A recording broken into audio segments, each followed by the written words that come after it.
ଆଜି ବି ବଞ୍ଚି ରହିଛି ଅନ୍ଧବିଶ୍ୱାସ।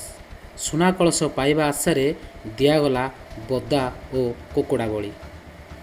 ବାହାରିବ ମେଞ୍ଚା ମେଞ୍ଚା କଞ୍ଚା ସୁନା ଓ ସୁନା କଳସ। ଏଥିପାଇଁ ଚାଲିଥିଲା ପୂଜାର୍ଚ୍ଚନା ଓ ତନ୍ତ୍ରମନ୍ତ୍ର ଗୁଣିଗାରେଡ଼ିର ପୂଜା ପ୍ରହେଳିକା। କାଳିସୀଙ୍କ ନିର୍ଦ୍ଦେଶ କ୍ରମେ ଦିଆଗଲା ବୋଦା ଓ କୁକୁଡ଼ା ବଳି। ଏହାପରେ ଆରମ୍ଭ ହେଲା ସୁନା ଓ କଳସ ପାଇଁ ଖୋଳତାଡ଼। ହେଲେ ଏଭଳି ଅନ୍ଧବିଶ୍ୱାସପୂର୍ଣ୍ଣ କାର୍ଯ୍ୟକୁ ବିରୋଧ କଲେ ଗ୍ରାମବାସୀ।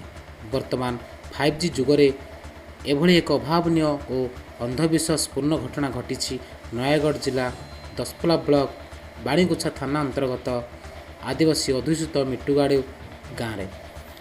ପ୍ରାପ୍ତ ସୂଚନା ଅନୁସାରେ ମିଟୁଗାଡ଼ୁ ଗ୍ରାମର ରତ୍ନାକର ଜାନି ସୁନା କଳସ ଓ ସୁନା ଲୋଭରେ ଅନ୍ଧବିଶ୍ୱାସର ବଶବର୍ତ୍ତୀ ହୋଇ କିଛି ଶଠ ପ୍ରକୃତିର ଗୁଣିଆଙ୍କ ପ୍ରରୋଚନାରେ ପଡ଼ି ସୁନା ଓ ସୁନା କଳସ ଲୋଭରେ ଗାଁ ପାଖ ଜଙ୍ଗଲରେ ଥିବା ବରଗଛ ମୂଳରେ ପୂଜାର୍ଚ୍ଚନା ବଳି ଭୋଗ ପରେ ଖୋଳାଖୋଳି ଆରମ୍ଭ ହୋଇଛି।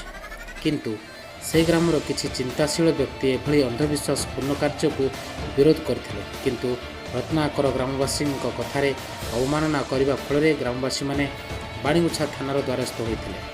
ଏଭଳି ଏକ ସମ୍ବେଦନଶୀଳ ଘଟଣାକୁ ବାଣୀଗୁଚ୍ଛା ଭାରପ୍ରାପ୍ତ ଅଧିକାରୀ ଗୁରୁତ୍ୱର ସହ ନେଇ ନିରପେକ୍ଷ ଭାବେ ତଦନ୍ତ ଜାରି ରଖିଛନ୍ତି।